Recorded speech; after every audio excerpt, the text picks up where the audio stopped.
Every person is deserving of loving kindness. January 4, 2014. We are positive just about every dear soul that shares your earthly home has experienced negative people. These are the kind of dear souls that when engaged in conversation they are negative, they complain about nearly everything, about the people they work with, and many times about their personal life. Most negative people are cynical and often doubt their own intentions and abilities. Interacting with those that are negative can be quite an unpleasant experience. Unfortunately, dear ones, you cannot avoid running into other dear souls that are negative. But there are ways to cope and to deal with these dear souls without needing to ignore them. After all, they are also God's children and are also deserving of your love and attention. If you have a negative person in your life at the moment, dear ones, don't allow their behavior to limit your own abilities.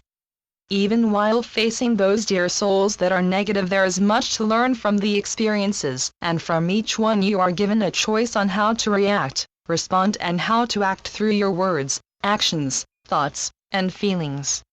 For the most part, dear ones, negative type people seem to purposely ignore positive talk about anything, and they will exaggerate certain issues for attention and to make their issues worse than they actually are.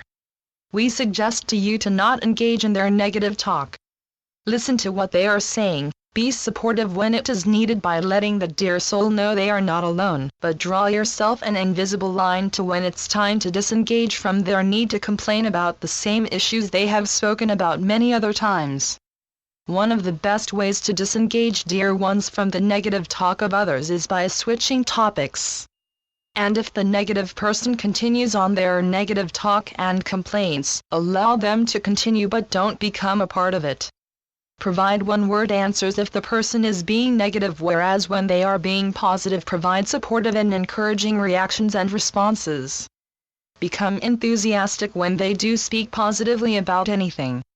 The more often you do this, dear ones, eventually the other person will take notice and will become more aware of themselves, and their conversations become easier and much more pleasurable. It is important, dear ones, for you to understand that being in the company of a negative person will drain your own positive light-filled energy. If you must speak to someone that is known for being negative in their conversations, we urge you to make sure there is another dear soul there as well. This is so the negative energy that comes from the negative person is not directed just at one person, but is divided. The advantage of having another person or a group of people during the time you converse with one that is known to being negative in their demeanor and talk, is that it may bring forth a more positive side, a different side of that person, because there are others listening and paying attention. It is well understood that the dear souls that are described as being negative are also very critical, and have a tendency to slip indifferent and unkind comments that are hurtful when they are directed at a specific person.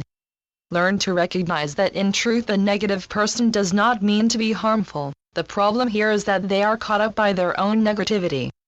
Learn how to effectively deal with the critical comments. Recognize the comments that they make with objectivity instead of taking their words to heart. Understand that this person is only offering an opinion. Learn to sift through the drama and ill-choice words for the message that is within, and discover what you can learn that is helpful from what they said. Many negative dear souls are only triggered by certain topics. If the dear soul that you are engaged in conversation with becomes more entrenched by their negativity, we suggest you introduce a new topic that will help lighten and brighten the mood.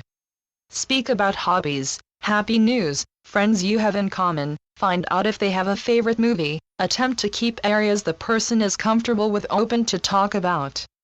Now we want you to think, dear ones, about the times you have had spent with negative people in conversation.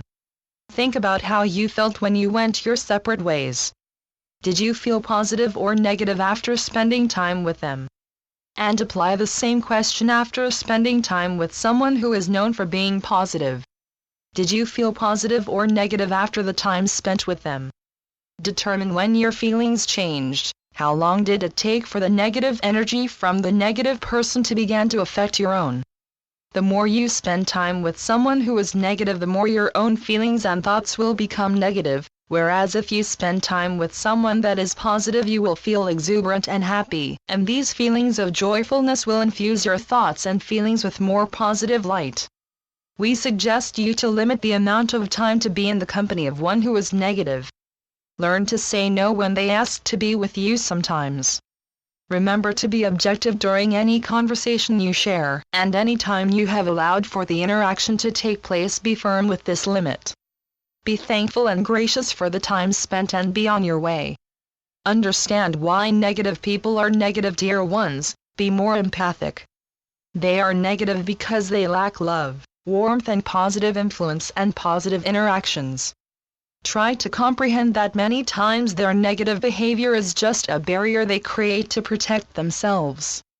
One of the most effective ways to help a dear soul that is negative is to help guide more positive light and energy into their life.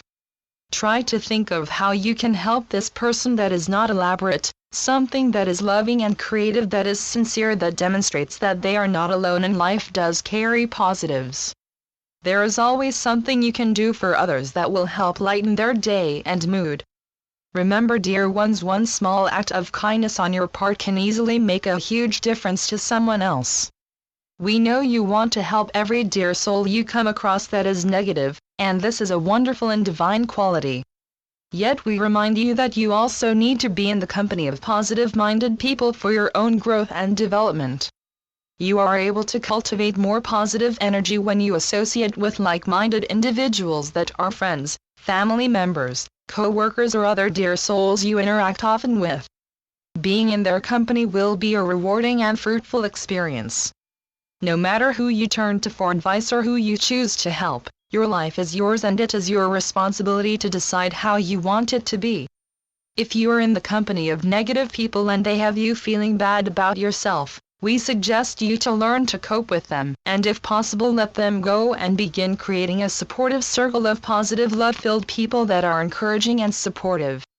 With you choosing the right actions that express love each time, you will create an intense difference in the outcome of any relationship you are part of. This is your life, dear ones. It is up to you to choose what is the highest of good each time, and it is up to you to be aware of your choices and to fully understand how your choice can affect others, even from a distance. And so it is. I'm Ascended Master, Serapis Bey through Julie Miller. SpiritualNetworks.com